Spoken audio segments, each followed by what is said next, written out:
주가 부르실 때에 힘과 정성 다하여 주의 은혜 받으라 받으라. 이때라 주의 공을 받을 때가 이때라. 지금 주께 나와 겸손하게 절하라. 구원함을 얻으리. 세월 빨리 흐르고 세상 친구 가는데 너희의 영혼 오늘 밤 떠나도 주의 구원 받으며 천국에서 영원히 주와 함께 살리라 살리라. 이때라 주의 공을 받을 때가 이때라. 지금 주께 나와 겸손하게 절하라. 구원함을 얻으리. 아멘. 265장 장입니다.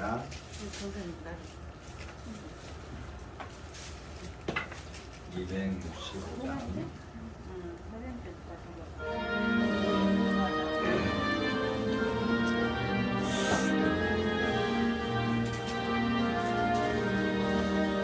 옳은 길 따르라. 의의 길을 세계 만민의 의의 길. 이 길 따라서 갈 길을 온 세계에 전하세. 만 백성이 나간 길. 어둠 밤 지나서 동끝 환한 빛 보아라 저비. 주 예수의 나라 이 땅에 곧 오겠네.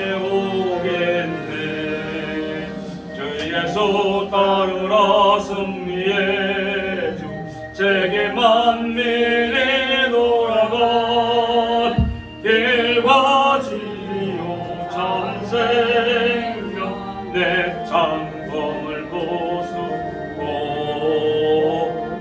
따르라 왕명과. 어둠 밤 지나서 동튼다. 환한 빛 보아라 저비. 주 예수의 나라 이 땅에 곧 오겠네. 놀라운 이 소식 알리어라. 세계 만민을 구하려 내 주 예수를 보내신 참 사랑의 하나님. 만 백성이 따를 길. 어둠 밤 지나서 동튼다. 환한 빛 보아라 저비. 주 예수의 나라 이 땅에 곧 오겠네. 고난 길 헤치고 찾아온 길. 많은 백성을 구할 길. 모두 나와서 믿어라. 온 세상이 마침내 이 진리에 살겠네.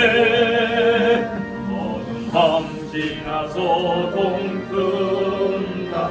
환한 빛 보아라 저비. 주 예수의 나라 이 땅에 곧 오겠네.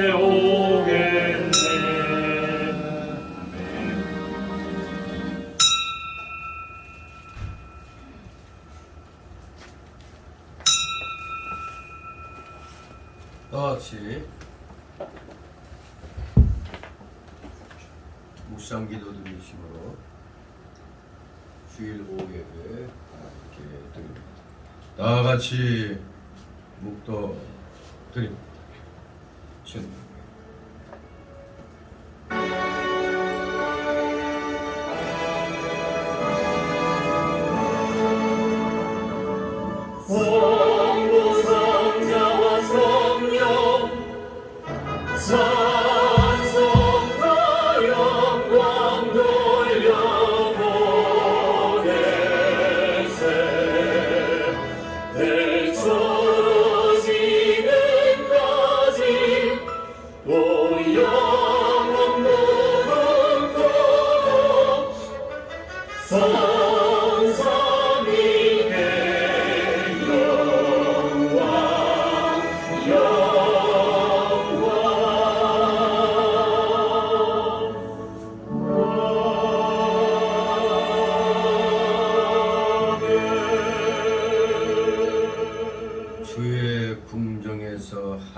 아나니 다른 곳에서 첫날보다 나은즉 악인의 장막에 거함보다 내 하나님 움직이로 있는 것이 좋사오니 만군의 여호와여 주께 의지하는 자는 복이 있나이다.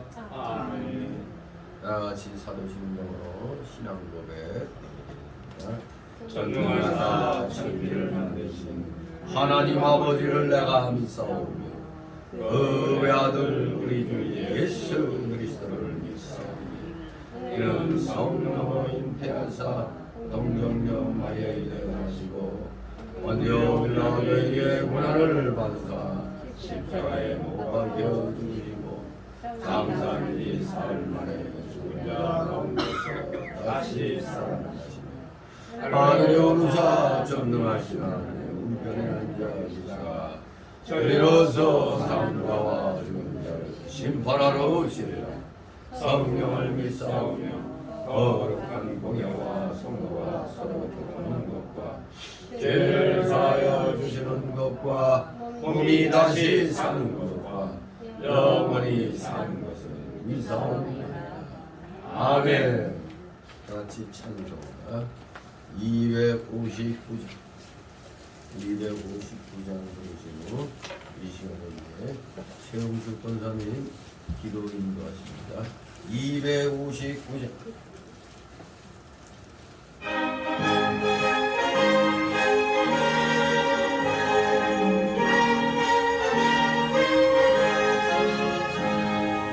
빛의 사자들이여 어서 가서 어둠을 물리치고 주의 질 모르는 백성에게 복음의 빛 비춰라. 빛의 사자들이여 복음의 빛 비춰라. 죄로운 맘 밝게 비춰라. 빛의 사자들이여 선한 자를 위하여 힘을 내라. 주 함께 하시겠네. 주의 크신 사랑을 전파하며 복음의 빛 비춰라. 빛의 사자들이여 복음의 빛 비춰라. 죄로운 맘 밝게 비춰라. 빛의 사자들이여 주님 부탁하지만 순종하여 이 진리 전파하라. 상과 훌륭과 힘을 다해 복음의 빛 비춰라. 빛의 사자들이여 복음의 빛 비춰라. 죄로운 맘 밝게 비춰라. 빛의 사자들이여 동서남북 어디나 땅끝까지 주님만 의지하고 보고 벗어 못 보는 백성에게 복음의 빛 비춰라. 빛의 사자들이여 복음의 빛 비춰라. 죄로운 맘 밝게 비춰라. 빛의 사자들이여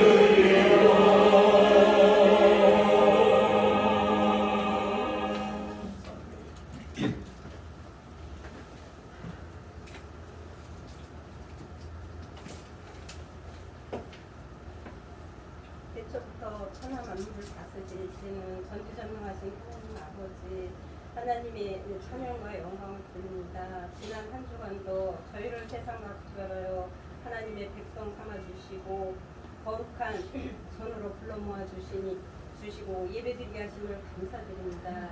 이 시간 친히 하나님께서 임재하셔서 이 예배를 기뻐 받아 주시옵소서. 신령과 진정으로 드리는 산제사가 되게 하여 주시고 죄로 상한 영혼을 소송케 하심을 믿습니다. 공의를 베푸시는 하나님 아버지, 그만하고 악으로 오염된 저희의 심령을 선하게 바꿔 주시옵시고 믿음이 가득 찬 세상에서 일그러진 저희 마음을 사랑으로 감싸 주시옵소서. 풍요의 계절 10월 한 해의 결실을 저희의 마음을 사랑으로 감싸 주시옵소서. 풍요의 계절 10월 한 해의 결실을 맺는 이 좋은 계절에 지난해 한 해를 뒤돌아보며 너무나 부족한 삶을 살아왔습니다. 주님 앞에 드릴 것 없는 저희의 삶을 용서하여 주시옵소서. 남은 3개월 시간 저희를 도와주시고 저희를 통하여 역사하여 주시옵소서. 주님의 일을 더욱 열심히 다하고 주신 사명 잘 감당하여 잘했다 칭찬받는 저희 모두들에게 인도하여 주시옵소서. 조금씩 코로나 완화로 활기를 찾아가고 있지만 장기화된 경기 침체와 물가 상승으로 모두가 힘들어하고 있습니다. 아버지 하나님, 이 땅에서 생활하는 것으로 고통받는 자들이 없도록 인도하여 주시옵시고 감사가 넘쳐나고 하나님을 찬양하는 소리가 넘쳐나는 나라 되게 하여 주시옵소서. 주님의 사랑으로 충만하게 하시며 말씀과 믿음으로 믿음이 굳건해지는 성도들 되게 하여 주시옵소서. 온전히 주님이 찾으시고 원하시는 교회 되게 하시고 저희 교회는 물론 세상의 모든 교회가 세상 안에 있으나 세속되지 않는 교회 되게 하여 주시옵소서. 성령님이 주장하신 위로와 공동체가 되게 하여 주시옵소서. 하나님의 뜻에 붙잡혀 영혼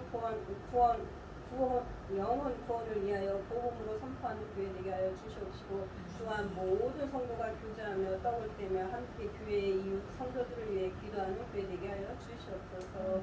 저희의 연약함을 아시는 하나님, 인간의 능력 한계가 있음을 깨닫게 하시고 주님의 은혜에 의지해서 살 수밖에 없음을 절감하며 살게 하여 주시옵소서. 물질의 궁핍함으로 생활에 어려움이 없는 성도들이 되게 하여 주시옵시고 육신의 질병으로 힘들어하는 이들에게 치유되는 역사가 있게 하여 주시고 심령이 아파하는 이들에게 새 소망을 넘치게 하옵소서. 모두가 기도하고 간구하는 것들이 응답받고 사는 증인으로서 하나님의 일꾼을 세워 주시옵소서. 귀한 믿음의 선한 씨앗들이 귀한 말씀에 되게 하시고 목사님 가정의 건강과 사역에도 주님께서 항상 함께하여 주시옵소서. 모든 말씀 예수 그리스도 받들어 기도합니다. 아멘. 감사드립니다. 이 시간 함께 은혜 나누는 말씀입니다. 신약성경 요한복음 21장 신약성경 요한복음 21장 15절에서 19절 우리 교대로 읽고 합니다. 신약성경 요한복음 21장 페이지 수로 한 186쪽 정도 되겠습니다. 185, 186쪽 정도. 요한복음 21장 15절에서 19절까지 교대로 있습니다. 제가 먼저 읽습니다. 저희가 조반 먹은 후에 예수께서 시몬 베드로에게 이르시되 요한의 아들 시몬아, 네가 이 사람들보다 나를 더 사랑하느냐 하시니 가로되 주여 그러하외다. 내가 주를 사랑하는 줄 주께서 하시나이다. 가라사대 내 어린 양을 먹이라 하시고 두 번째 가라사대 요한아 내가 나를 사랑하느냐 하시니 주여 그러하외다. 내가 주를 사랑하는 줄 주께서 하시나이다. 가라사대 내 양을 먹이라 하시고 세 번째 가라사대 요한의 아들 시몬아, 네가 나를 사랑하느냐 하시니 주께서 세 번째 네가 나를 사랑하냐 하심으로 베드로가 근심하여 가로되 주여 모든 것을 아시오매 내가 주를 사랑하는 줄을 주께서 아시나이다. 예수께서 가라사대 내 양을 먹이라. 내가 진실로 주시기 이르노니 그들을 만나는 내가 스스로 기쁘고 원하는 곳으로 한다거니와 이거는 내 발을 벌리니 남이 내게 띠끼고 원치 않는 곳으로 또 내려가리라. 다같이 이 말씀을 하시면 베드로가 어떠한 죽음으로 하나님께 영광을 돌릴 것을 가르치시니라. 이 말씀을 하시고 베드로에게 이르시되 나를 따르라 하시니 아멘. 오늘 말씀의 제목 베드로의 어제, 오늘 그리고 내일. 베드로의 어제와 오늘과 내일이라는 제목으로 예수님께 복음의 전파 사역의 명령을 받는 베드로를 중심으로 해서 베드로의 그 지나간 그리고 앞으로 그 사역에 대해서 살펴보도록 하겠습니다. 사실 이 요한복음은 예수님께서 바로 하나님의 아들이시다. 그래서 하나님의 아들이심을 믿고 생명을 얻어라. 바로 생명을 얻게 하려고 저술된 이 요한복음은 실질적으로는 그 20장 31절로 이렇게 결말을 맺었다고 얘기할 수가 있겠습니다. 그 20장 31절 보면 어제 이것을 기록하면 너희로 예수께서 하나님의 아들 그리스도이심을 믿게 하려 하며 또 너희로 믿고 그 이름을 힘입어 생명을 얻게 하려 함이라. 거의 뭐 요한복음이 기록된 것의 결말 부위를 사실 지었다고 할 수가 있습니다. 그렇기 때문에 이 21장은 소위 말하는 그 후기라고, 후기, 즉 우리가 편지나 뭐 쓸 때 다 끝나고 난 다음에 맨 끝에 PS 해가지고 소위 우리말로 추신, 후기, 뭐 추신, 포스트 스크립트라고 해서 추가 메시지, 그런 의미로서 이 21장이 기록된 거 아닌가 그렇게 보고 있습니다.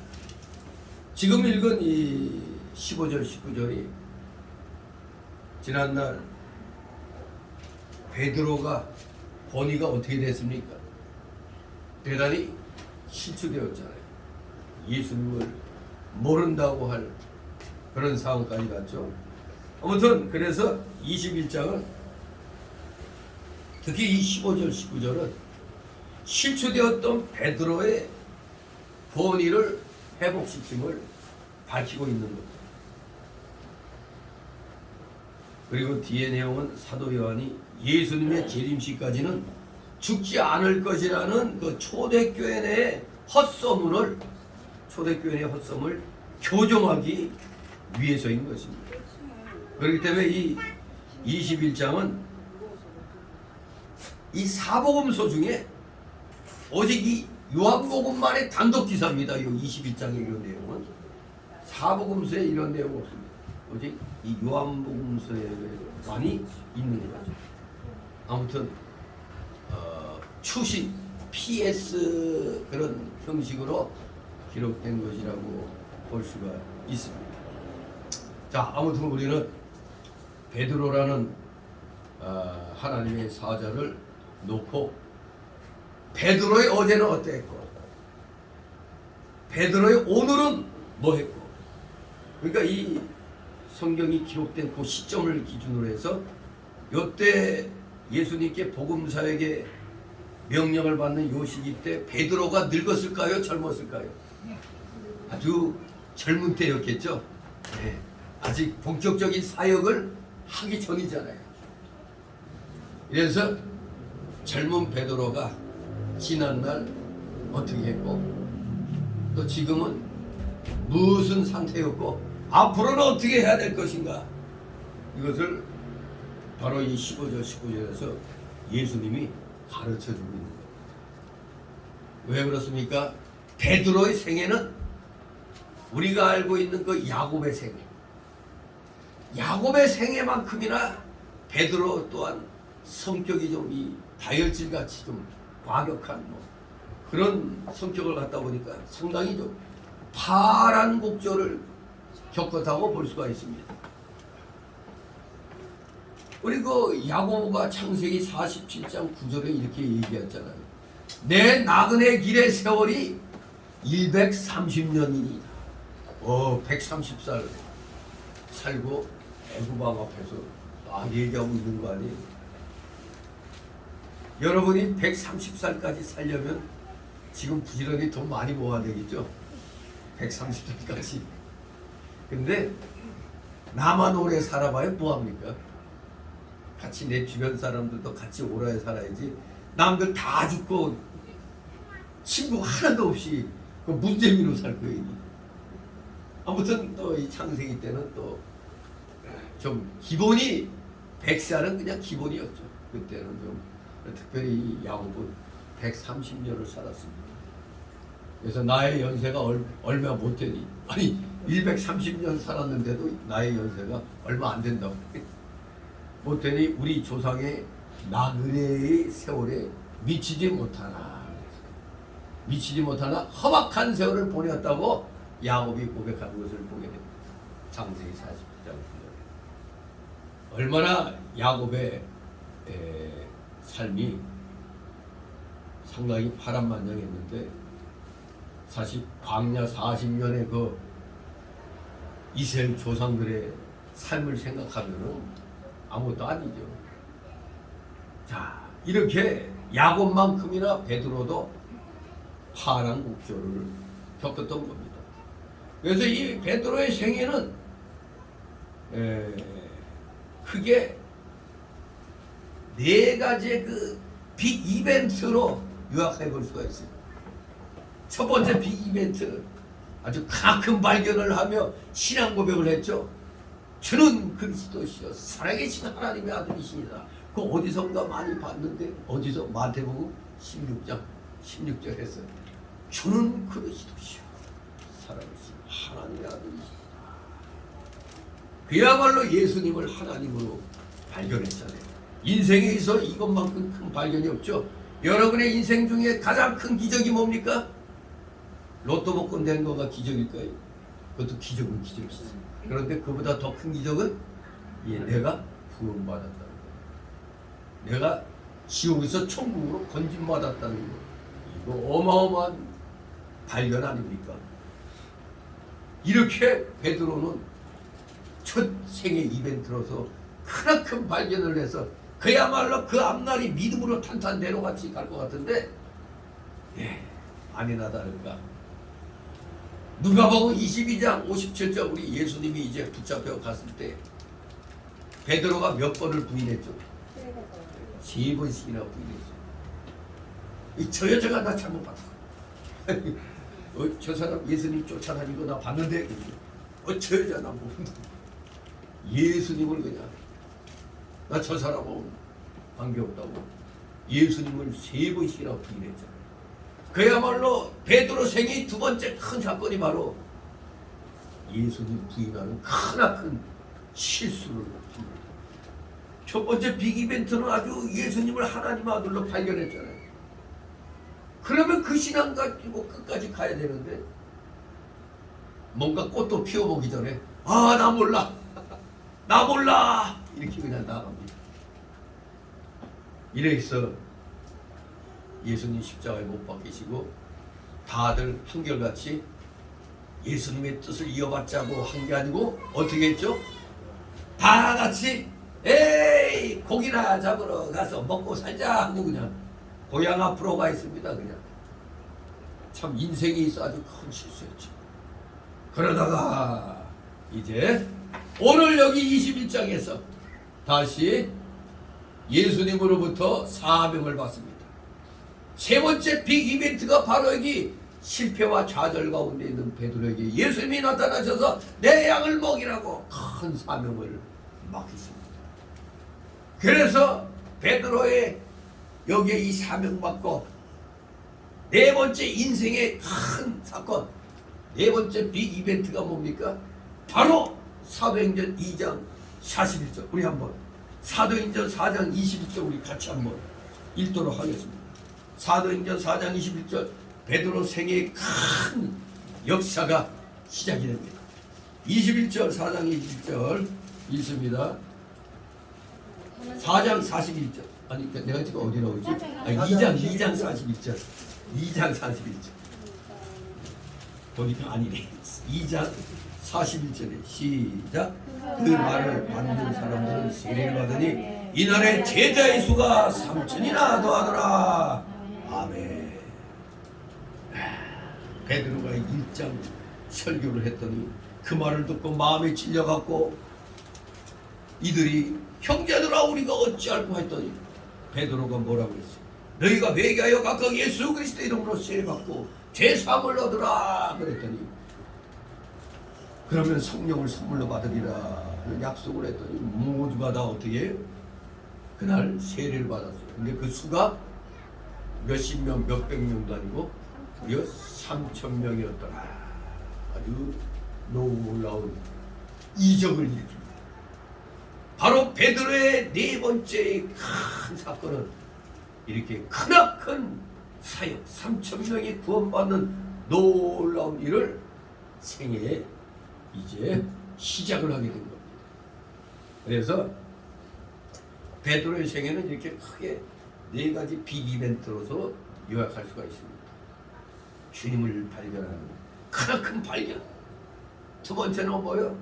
예수님을 부인하는, 무려 3번씩이나 부인하는. 아니 베드로도 대단하죠. 아주 3세 번 부인했어. 큰 인생의 실수와 좌절로 들어갑니다. 그러다가 예수님이 이제 갈릴리 바다에 다시 나타나셔서 내 양을 먹이라. 실패와 좌절에 빠져있던 베드로에게 사명을 맡깁니다. 큰 사명을 이제 받게 됨으로 말미암아 이제 나아가 실천했더니 3,000명이나 세례받는 구원받는 놀라운 역사가 일어났던 것입니다. 그래서 오늘 15절 19절이 관점을 좀 이렇게 그냥 눈앞에서 숲을 바라보는 게 아니라 좀 헬기 타고 좀 위에서 한번 숲을 이렇게 잘라서 마치 여기에 나오는 베드로 생애를 세 시제로 나누어 가지고 한번 소개를 해보도록 하겠습니다. 베드로의 생애를 어떻게 이 15절 19절 가지고 이렇게 나눌 수 있느냐. 자, 첫 번째, 주님을 부인하던 과거의 베드로, 그리고 주님을 사랑하는 현재의 베드로, 그리고 세 번째로 주님을 위해 순교할 미래의 베드로. 이렇게 소제목으로 세 제목으로 나누어서 살펴봅니다. 먼저 주님을 부인하던 과거의 베드로. 우리 주님이 여기 요한복음 21장 15절, 16절, 17절에 몇 번에 걸쳐서 질문했습니까? 네가 나를 사랑하느냐? 네가 나를 사랑하느냐? 네가 나를 사랑하느냐? 세 번에 걸쳐서 질문을 했습니다. 바로 이 주님의 세 번에 걸친 이 질문은 베드로가 과거에 세 번 주님을 부인한 그 사실을 아주 뼈아프게 회상시켜서 다시는 그런 실수를 범치 않도록 우리 주님이 실수를 막기 위해서 지금 이러한 질문을 연거푸 세 번을 한 것입니다. 사실 물론 베드로뿐만 아니라 그 예수님 그때 12사도들 다 물론 눈앞에 보이기는 크게 실패했죠. 12사도들 신앙 다 실패했잖아요. 예수님이 끌려가는데 주를 위해 나도 죽겠노라 하질 않고 다 어떻게 했어요? 머리카락 보일까봐 다 숨었죠, 거의. 그런데 사실 이렇게 베드로 역시 실패하게 된 것은 사실 뭐 고의적이라거나 의도적인 것은 아니죠. 그러면 왜 실패했을까? 원인은 한 가지. 기도하지 않았기 때문에. 깊은 기도를 하지 않음으로는 영적의 부족 때문에 바로 이러한 신앙 실패가 되었던 겁니다. 영적이 부족해서 기도로 무장이 덜 되었다 이겁니다. 왜? 우리가 알잖아요. 예수님이 겟세마네 동산에서 기도할 때 제자들도 옆에서 어떻게 열심히 기도했어요? 아니면 이렇게 풀풀 잤잖아요. 주님이 기도할 때 같이 피눈물 흘린 기도한 게 아니라 잤습니다. 다 이렇게 기도의 부족으로는 영역의 부족 때문에 실패한 거지 뭐 일부러 고의적으로 그렇게 한 건 아닙니다. 우리들도 지난날 주님께 대한 실수들을 생각해 보시기 바랍니다. 사실 우리들도 지난날 생각하고는 하나같이 다 기도의 부족에서 온 영역의 부족이에요. 내 자신의 영역의 부족에서 믿음에 대한 실수들을 많이 했지. 우리가 언제 뭐 고의적으로 하나님 앞에 그 한 거는 그렇게 없잖아요. 고의적으로는 하지 않았잖아요. 다 믿음이 부족해가지고 영역의 부족으로 그렇게 일어난 일이었습니다. 이렇게 베드로는 처참한 실패했어요. 누가복음 22장 32절 주님의 기도로 다시 신앙을 회복하게 되었습니다. 누가복음 22장 32절에 그러나 내가 너를 위하여 네 믿음이 떨어지지 않기를 기도하였노니 너는 돌이킨 후에 네 형제를 굳게 하라. 이렇게 말씀합니다. 내가 너를 위하여 네 믿음이 떨어지지 않기를 기도했다 이겁니다. 그 기도의 힘을 입어 이제 신앙을 회복하게 됩니다. 베드로전서 4장 7절에 보면 만물의 마짐이 가까웠으니 그러므로 너희 다 정신을 차리고 근신하여 기도하라고 했습니다. 정신 차리고 근신하여 기도하라고 했습니다. 이 권면은 아마도 베드로가 자신의 실패에서 얻은 귀한 교훈으로 우리가 짐작할 수가 있습니다. 이 베드로전서 4장 10절. 베드로전서 누가 기록한 거예요? 성령의 감동으로 베드로가 기록했잖아요. 근데 베드로가 지난날 자신을 생각하면 대단히 부끄럽잖아요. 그러니 정신 차리고 근신하여 기도하라고. 자기 경험을 되새김질하면서 이렇게 권면을 한 겁니다. 아주 신앙의 지난날 실패에서 얻은 귀한 교훈이었던 겁니다. 정말로 지난날 베드로는 아주 그저 감정이 먼저 앞섰지 이 믿음으로 차분하게 뭔가 행동하지 못했잖아요. 그냥 겉으로는 주님을 위해 내가 죽겠노라고 말은 뻔질나게 했잖아요. 그런데 막상 이제 예수님 끌려가고 나니까 물론 그래도 좀 쫓아간 것은 숨어서라도 쫓아간 것은 다른 제자보다 좀 낫다고 볼 수 있으나 문제는 부인할 바에는 왜 쫓아갔어? 예? 아무튼 지난날 아주 비참한 실패를 베드로는 여기 갈릴리 바다에 내려와서 물고기 잡으면서 이런 지난날의 자신을 생각합니다. 자, 그러면 주님을 사랑하는 현재의 베드로의 상황을 살펴보겠습니다. 주님을 사랑하는 현재의 베드로. 베드로는 지금 주님으로부터 어떠한 명령을 듣습니까? 내 어린 양을 먹이라 15절. 16절에 또 내 양을 치라. 또 17절에 세 번째 내 양을 먹이라. 아니 이 비슷한 말씀을 세 번이나 말했어요. 내 어린 양을 먹이라, 내 양을 치라, 내 양을 먹이라. 그래서 어떤 학자들은 이 세 번의 예수님 명령을 어린이를 먹여라, 청소년을 먹여라, 청년들을 먹여라. 또 그럴듯하게 또 이렇게 해석을 하기도 합니다. 그럴듯하잖아요. 우리가 복음 전하는데 어린이도 전해야 되고 청년들도 전해야 되고 청장년들 노인네들도 전해야 되니까 아주 그럴싸하게 또 들릴 수가 있습니다. 또 그럴싸하게 또 해석하는 어떤 사람은 내 어린 양을 먹이라를 기도하라, 내 양을 치라를 말씀을 선포하라, 내 양을 먹이라를 경건생활하라, 이런 식으로 이 양을 먹이라는 뜻으로 이해를 한 겁니다. 기도와 말씀과 경건으로 양을 먹이라 이렇게 아주 또 그럴듯하죠. 멋진 해석입니다. 그런데 중요한 건 뭡니까? 주님을 사랑한다는 것은 주님을 위해서 헌신하는 이 행동으로 나타나야 됩니다. 말로는 못하겠습니까? 산수갑산 다 가지고 하늘의 별이라도 따다듬죠. 아주 연인들이 연애할 때는 아주 닭살 멘트도 많이 나오죠. 근데 또 멍청한 말하는 커플들도 있죠.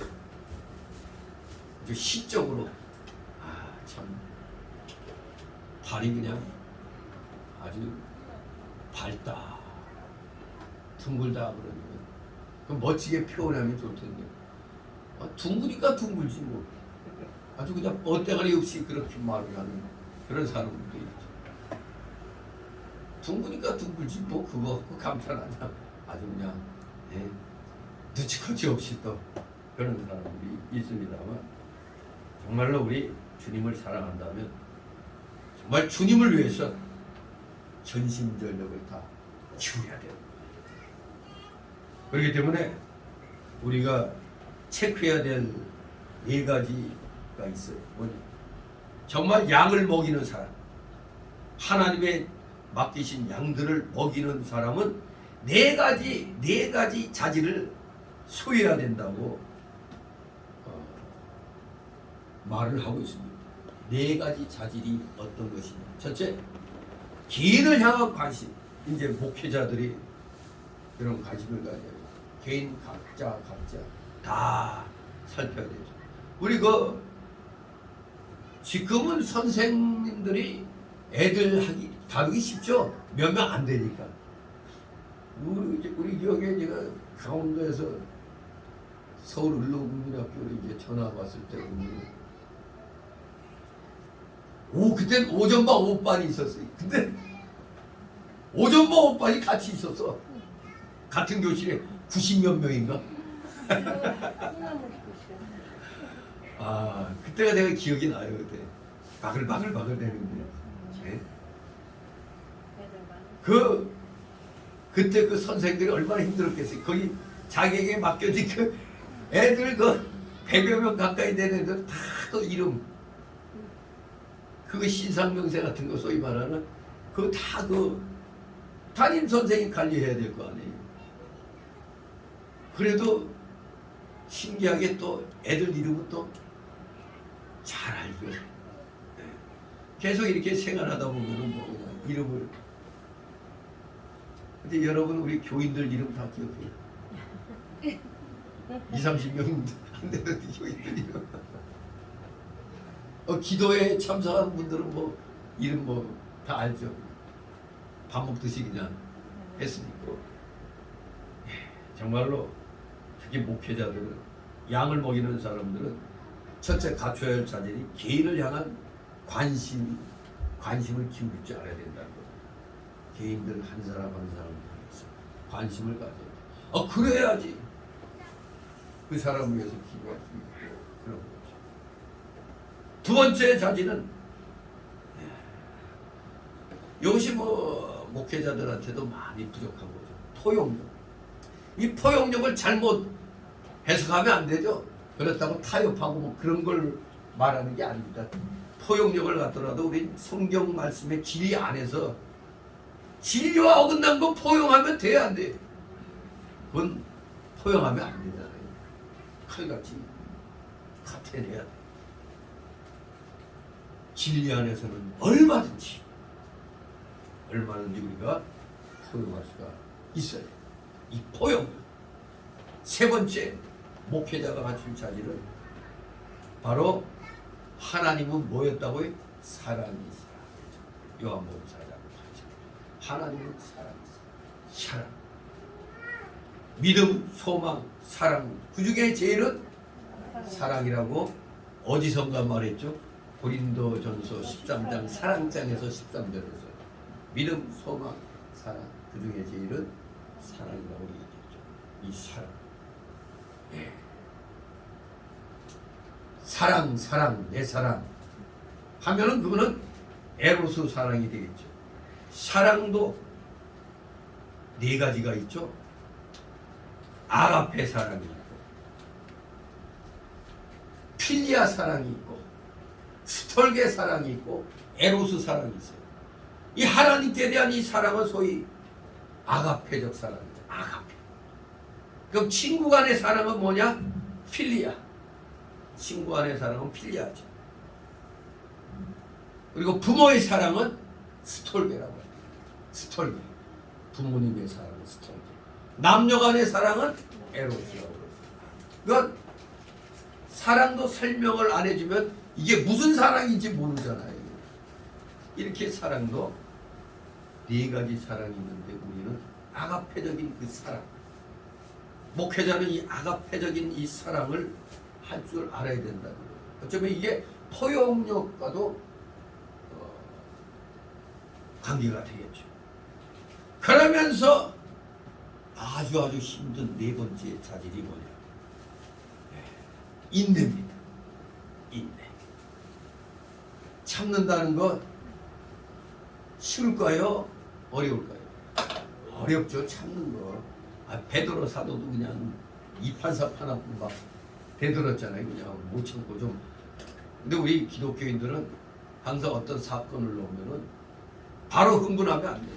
일단 이 사건이 어떻게 해서 일어났고 또 어떠한 상황 속에서 이게 지금 전개되고 있는 걸 냉철한 이성으로 판단해야 되는데 이 멍청한 목사들 말이에요.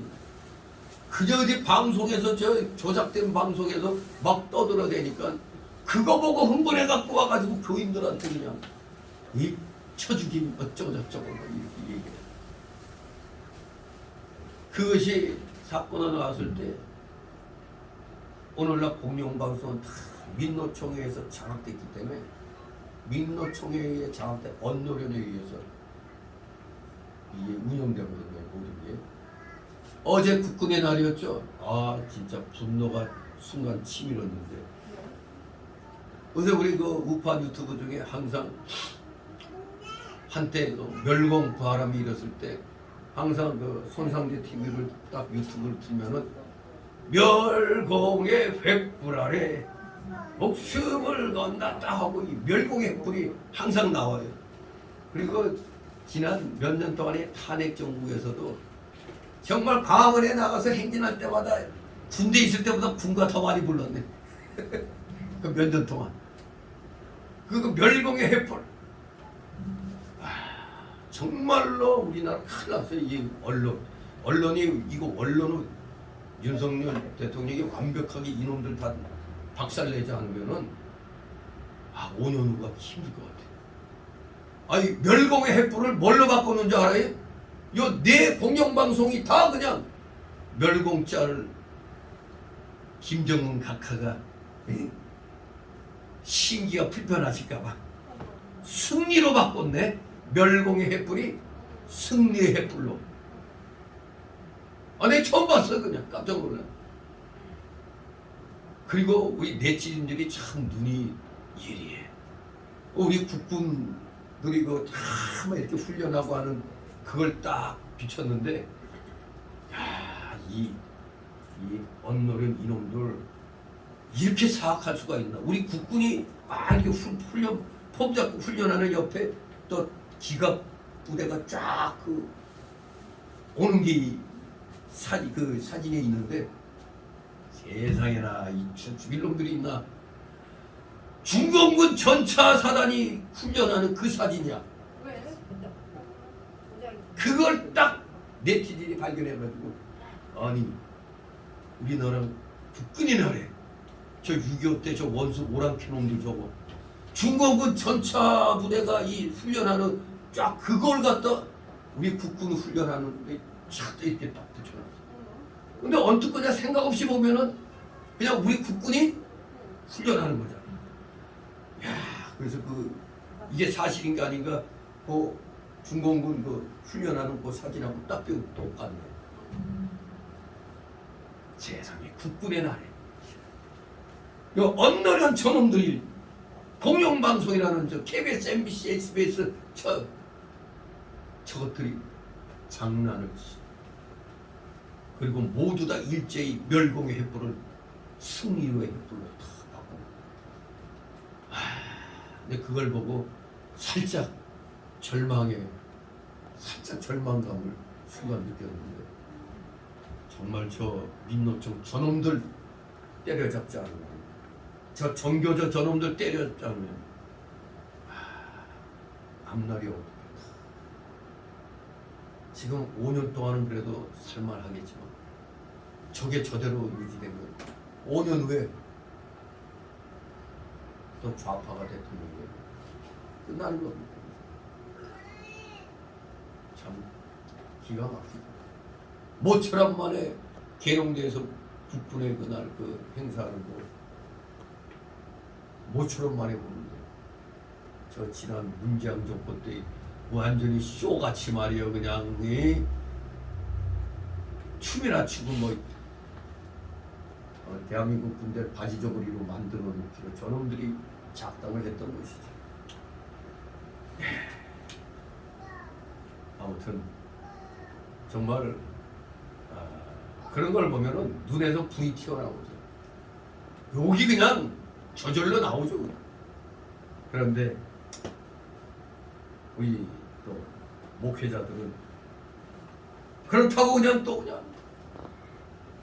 바로 길길이 뛸 수는 없고, 철저하면서 참으면서 그 사실을 무조건 화부터 내는 게 아니라, 아니 저게 어떻게 저렇게 바뀌었지, 원인을 분석하니까 언론이 빨갱이들 민노총에 의해서 장악이 됐지. 이러니 우리가 그 원인을 알았으면 어떻게 해야 돼? 하나님 앞에 엎드려 기도하고, 그리고 무지한 제 국민들 깨우쳐야 될 거 아닙니까? 그런데 관심도 없어.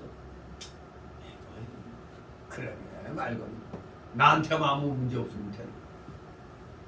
여러분도 순간적으로 중공군 전차부대 그걸 우리 국군인 양 살짝 해가지고 한 거 알았다면 분노하지 않을 국민이 없잖아요.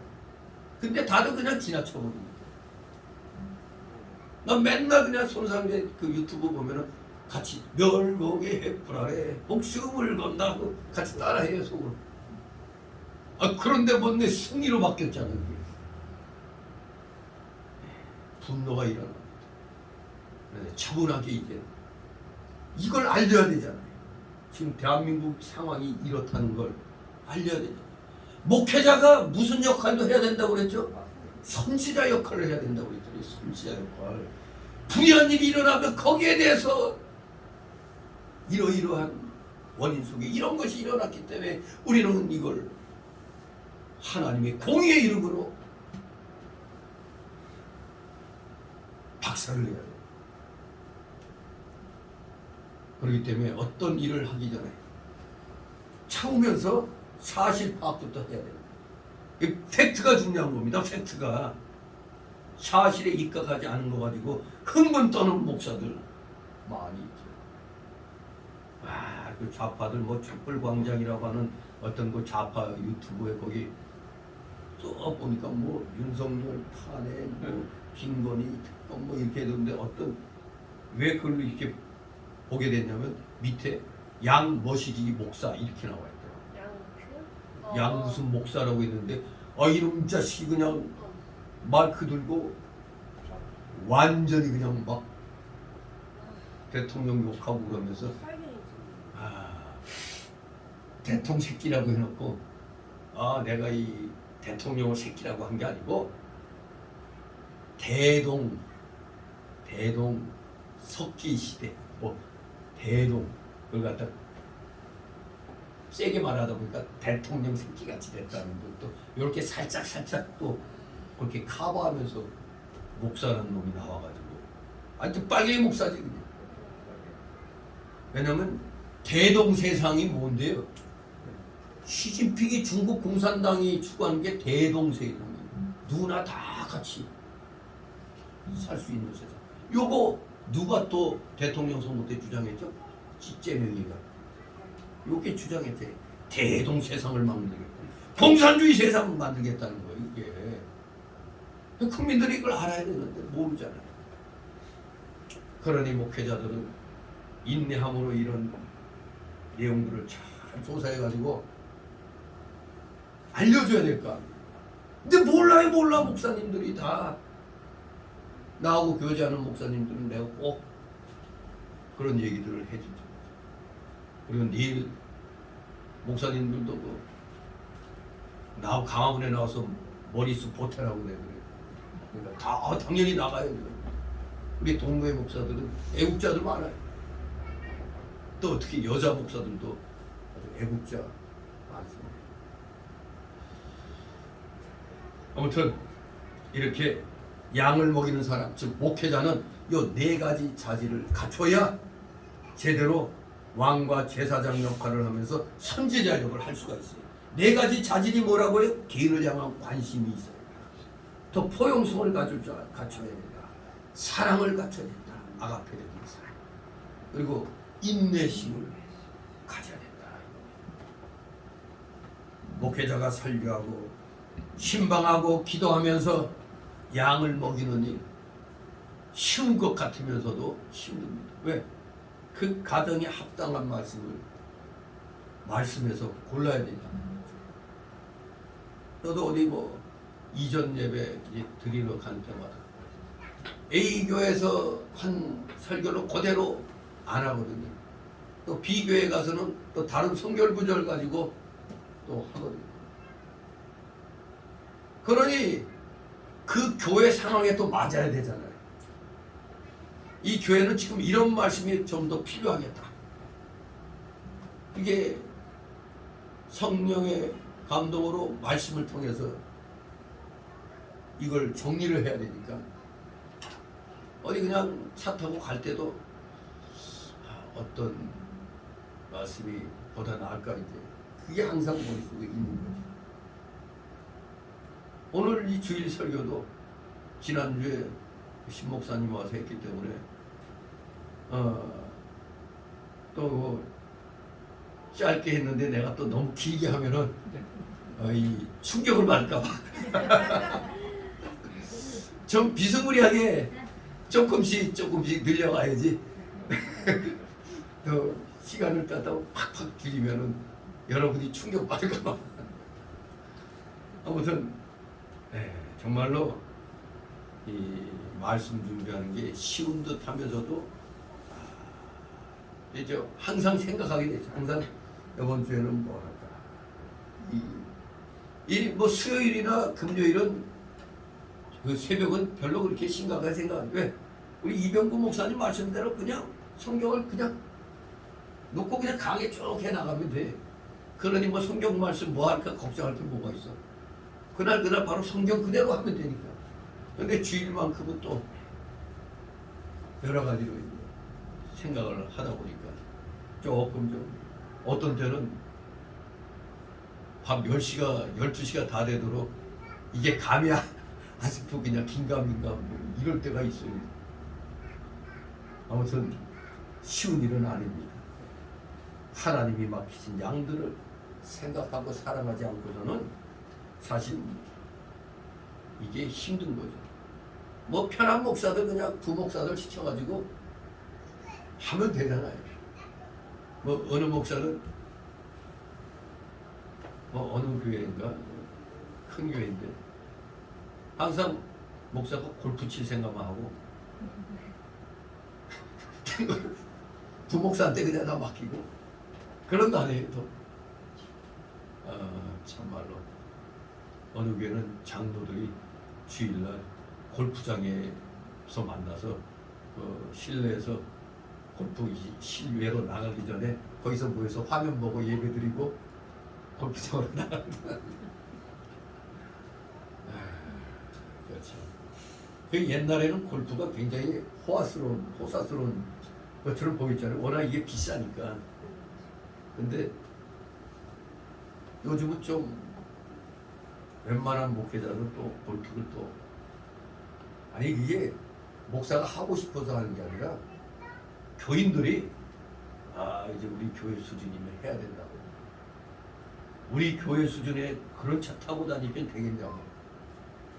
이게 교인들이 그렇게 만드는 거예요. 또 목사님 그 우리 교회 체면에 있지 저 어디 대회 같은 데 나가서 순서 맡아야 되죠. 그 2천만 원이니까 5천만 원이니까 돈 되는 거예요. 그러니까 어떻게 보면은 교인들이 목사를 갖다 세웠다 내렸다 막 그런 상황이 되고 있죠. 한때 뭐 우리 한참 볼링이 했을 때 볼링도 비싼 거라고 못했잖아요. 저도 볼링 안 했거든요. 왜냐면 할 일이 없어 그거 갖고 풀리냐 그게 옛날 말뚝가기 같이 그랬는데 어떻게 그냥 뭐 한번 우리 교회에서 그때 교육제회 하고 나서 저기에서 한번 하고 난 뒤에 재미가 있는 것 같아요. 그래서 이제 슬슬 하는데 뭐 남들처럼 볼링공이 있나 볼링 슈즈가 있나 뭐 그게 없잖아요. 그러다가 이성 목사하고 저기 어디야 천호동 거기 볼링장 가는데 이거 계단에 보니까 그 옛날에 사람들이 놓고 안 갖고 간 그 볼링공하고 그 가방하고 이런 게 다 계단에 수북히 버려져 쌓여 있는 거예요. 그래서 가가지고 거기서 골라가지고 그걸로 이때까지 하다가 몇 년을 이제 10년 가까이 이제 그걸로 하다가 그리고 가방 넣고 있어가지고 하나 그럴듯한 거 하나 주워다가 하고 처음으로 이제 하나 맞춘 거는 작년인가 또 이게 이상하게 저놈의 인천의 그 볼링장은 어떻게 이상하게 공이 들어가서 이제 나오면은 걸리지 않고 나와야 되는데 아니 다른 데서 할 때는 그냥 하나도 안 걸리고 나왔는데 인천에서 할 때는 내 거만 걸리는 거야. 그러더니 항상 그 볼링장 주인이 아이고 목사님 이 교회는 기름이 쩔어도 너무 쩔어가지고 이 공이 막혀갖고 다른 공 안 나온다는 거예요. 그게 할 수 없이 이제 거기서 이제 카드로 또 볼링공 하나 사서 뚫었는데 근데 그 거기에서 천대받던 기름 많이 먹어서 이렇다는 공이 다른 데 가서 하면 아무 문제가 없는 거야. 참 그놈의 그 볼링장이 자기 그 기계가 문제가 있는 거지. 딴 데서는 아무 문제가 없는 건데 거기서만 그래. 근데 하필이면 내 공만 골라가지고 어쩔 수 없이 그냥 그때 하나 이제 산 거죠. 정말 한때는 볼링도 비싸가지고 못했었는데 이제는 뭐 골프 쪽으로 또 목회자들은 골프도 할 줄 알아야 된다. 참네. 아주 대형교회 목사들이 골프에 맞들인 모양이에요. 그냥 뭐 무슨 회의 이런데 같이 어울리려면은 그거 안 하면은 못 어울리는 거가 되는 거예요. 참 세상이 그렇게 되어버렸어요. 설교 준비하기 바쁜데 골프는 사실 시간이 많이 걸리잖아요.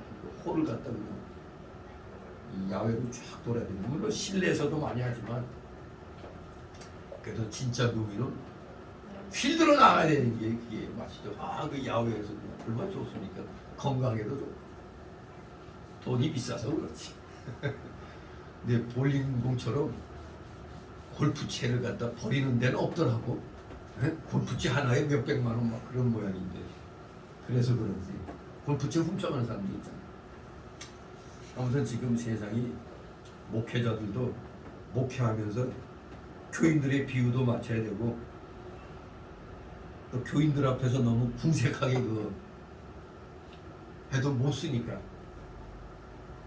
그래서 교회 목사 차도 제일 잘 사는 교인이 모는 차하고 제일 어려운 교인이 타는 차 중간치로 이렇게 맞춘다고 그러잖아요. 어떤 경우는 무조건 최고고 그걸로 해주지만 목회자는 그걸 생각해야 되는 거예요. 교인들의 그 수준의 중간 정도를 맞추는 그것도 배려하는 거죠. 아무튼 목회자들이 양을 맡아서 양들을 양육할 때 본인들 스스로도 목회자로서의 갖춰야 될 그 자질을 다 갖춰야 하나님이 쓰시는 겁니다. 무조건 하나님이 싸우니 그게 아니에요. 이 개인을 향한 관심과 포용력과 사랑과 인내심을 갖추고, 근데 이 모든 것 네 가지를 갖출 때 항상 기본 이 바탕이 있잖아요. 기본 바탕이 있잖아요. 그게 뭡니까? 말씀 용문.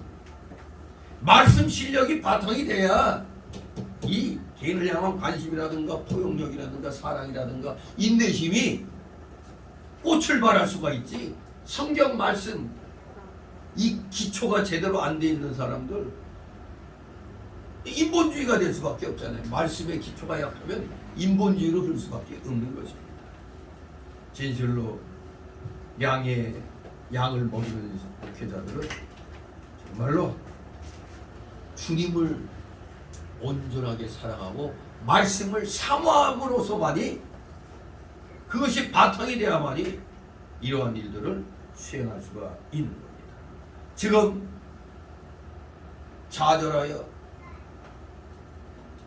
갈릴리의 낚시간이지 고기 잡으러 내려온, 생계 유지하려고 온 베드로 입장에서는 정말로 지금 힘을 주는 그런 메시지라고 할 수 있죠. 아, 주님이 함께 하시겠다는 거 아니에요. 이 베드로는 여전히 주님을 사랑하는 마음은 변치가 않는 겁니다. 그렇기 때문에 이 말씀을 준행하게 하여 지금 이제 다시 자신을 일으켜 세우는 것입니다. 그래서 이제 세 번째 소달람으로 주님을 위해 순교할 미래의 베드로를 우리는 또 여기서 찾아볼 수가 있겠습니다. 지금 현 시점 이 요한복음 21장 15절 19절에 기록된 그때의 베드로는 한창 팔팔한 젊은 날의 베드로입니다. 열심히 주님을 위해 일할 때입니다. 하지만 사랑이기 때문에 언젠간 베드로도 늙을 때를 맞이하게 될 것입니다. 우리 예수님은 베드로가 그의 노년에 순교하게 될 것을 말씀하셨어요. 뭐라고 했습니까? 네가 네게 이르노니 젊어서는 네가 스스로 뛰고 원하는 곳으로 다녔거니와 늙어서는 네 팔을 벌리리니 남이 네게 띠띠우고 원치 아니한 곳으로 데려가리라. 이 말씀을 하시는 베드로가 어떠한 죽음으로 하나님께 영광을 돌릴 것을 가르치시리라.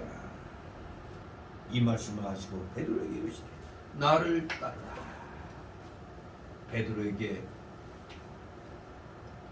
열심을 다하여 하나님을 섬기도록 지금 권면을 하고 있습니다.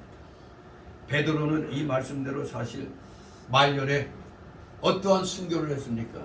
나는 십자가도 똑바로 질 그런 자격이 없다. 나를 아예 거꾸로 십자가 매달아 해서 뭐 구절에 의하면 베드로가 거꾸로의 십자가에 못 박혀 순교한 것으로 또 그렇게 얘기되고 있습니다. 아무튼 베드로도 늙을 때는 이러한 죽음을 맞이하게 될 것임을 주님으로부터 이제 예언을 받습니다. 젊을 때 주님을 위해 충성하다가 노년이 되면은 젊을 때처럼 하기 어렵잖아요.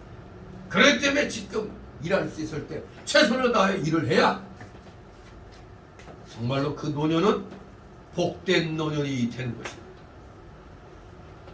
많은 사람들이 젊을 때는 열심히 헌신하다가도 노년이 되면은 그 믿음 지키기가 매우 어렵습니다. 그런데 베드로는 노년에 이르러 주님을 위해 순교까지 하게 되었으니 얼마나 복된 삶을 사는 것이 되겠느냐 이겁니다.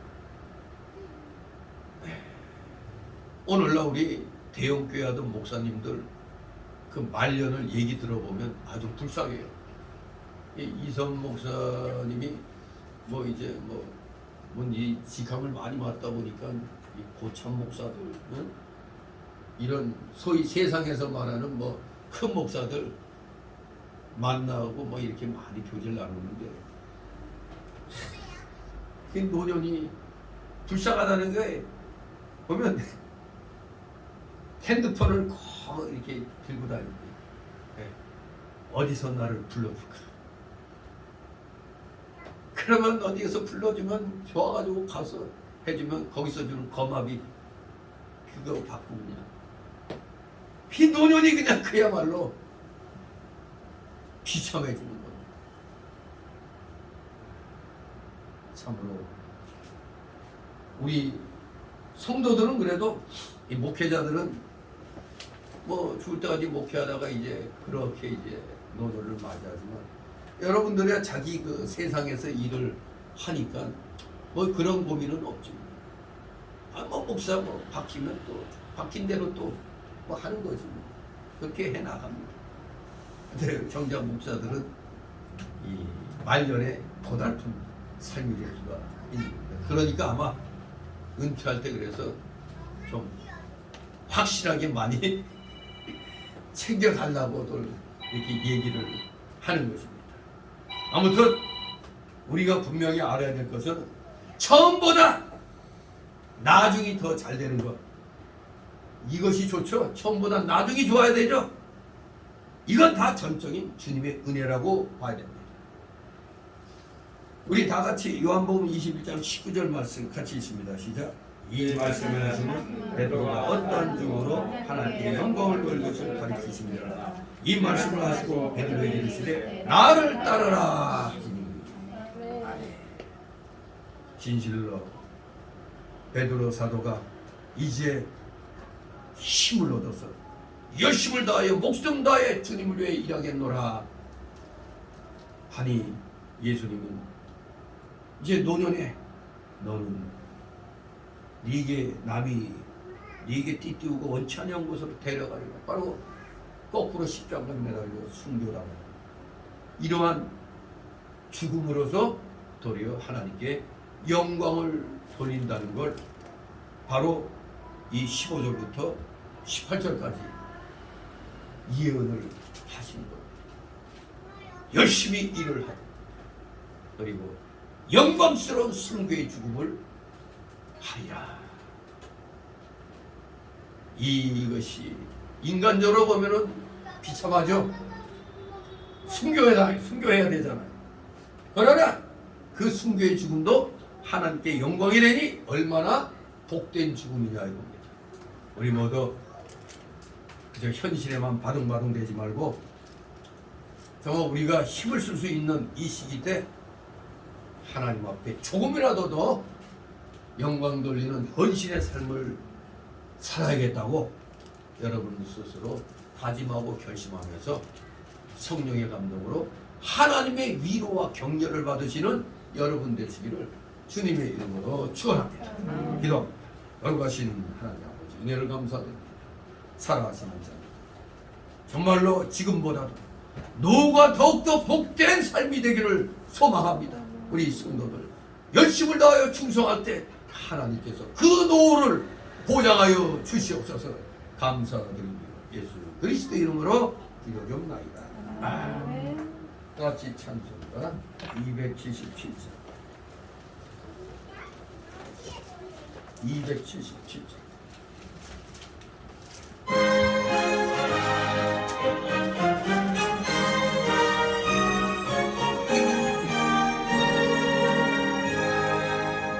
그간에 사는 백성들을 보라 수방신 영별망하였네 그들아 나이가 주의 복음 들고 생명을 구원하는 곳에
죄를 지어 주시고 다만 악에서 구하옵소서. 내게 나라와 권세와 영광이 아버지께 영원히 있사옵나이다. 아멘.